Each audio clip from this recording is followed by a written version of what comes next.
Cabinet meeting ను ఉద్దేశించి హరీష్ రావు చేసిన వ్యాఖ్యలపై మంత్రి అడ్లూరి లక్ష్మణ్ ఫైర్ అయ్యారు. కేబినెట్ సమావేశాన్ని హరీష్ రావు దండుపాలెం బ్యాచ్ అనటం బాధాకరమన్నారు. తమను అవహేళన చేశారని ఉద్యమ నాయకుడు ఇలా అనటం సిగ్గుచేటు అంటూ మండిపడ్డారు. 10 ఏళ్లలో బీఆర్ఎస్ పాలన, 2 ఏళ్లలో కాంగ్రెస్ పాలనపై చర్చకు సిద్ధమా అంటూ సవాల్ విసిరారు. హైదరాబాద్లోని అంబేద్కర్ విగ్రహం దగ్గర మేము వస్తాం, మీరు వస్తారా అంటూ ఛాలెంజ్ చేశారు.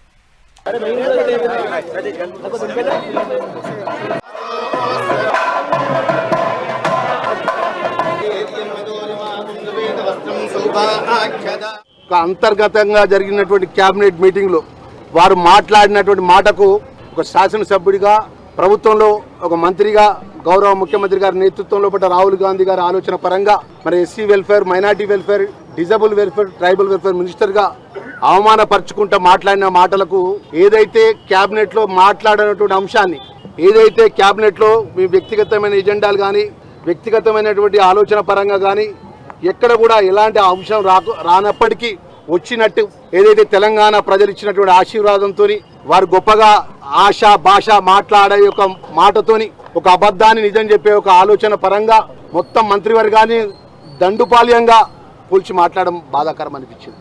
ఆ దొంగలు ఏం చేస్తారంటే ఆ ఇంట్లో వాడి ఆ దండుపాలెంలో ఒక మహిళా సోదరి అని ఉంటుంది, ఆ ఇంట్లో వాడి ఇంట్లో దోసుకొని ఇంట్లో అందరూ చంపేస్తారు.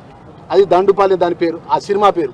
ఆ విధంగా మమ్మల్ని పోల్చుకుంటా, అవహేళన చేసుకుంటా, అబద్ధాలు మాట్లాడుకుంటా ఉద్యమ పార్టీ నడిపినటువంటి నాయకుడు ఈ ప్రాంత ప్రజల యొక్క ఆశీర్వాదంతో గెలుపొంది అనేక పర్యాలు గెలుపొంది మంత్రిగా పనిచేసి ప్రభుత్వం 2014 నుంచి 18 నుంచి 23 వరకు మేమే రాజులం, మేమే మంత్రులమని పరిపాలించిన వారు ప్రజాపాలన ఇందిరమ్మ రాజ్యంలో కూడా ప్రజలు ఆశీర్వదించి తెలంగాణ ప్రజలు రాజ్యాంగ పరంగా ఓట్లేసి కొత్త ప్రభుత్వాన్ని అవకాశం ఇచ్చిన 20 నెలల లోపటినే విషయం కక్కుకుంటూ ఆవేశం పరంగా అబద్ధాలు మాట్లాడడం అనేది బాధాకరం అని చెప్పేసి పదేగా మాట్లాడమన్న అంశాన్ని 2004లో ఒకసారి గుర్తుకు తెచ్చుకోవాలి హరీష్ రావు గారు. భారతదేశంలో ఉన్నటువంటి అఖిల భారత కాంగ్రెస్ పార్టీ నాయకత్వం, టీఆర్ఎస్ పార్టీ నాయకత్వం 2004లో తెలంగాణ రాష్ట్రం ఏర్పడక ముందు ఉమ్మడి రాష్ట్రంలో అప్పుడున్న ప్రభుత్వంలో మీరు శాసనసభ్యుడు కాకపోయినా కూడా కాంగ్రెస్ పార్టీ ప్రభుత్వంలో మంత్రిగా పనిచేసినారు మీరు.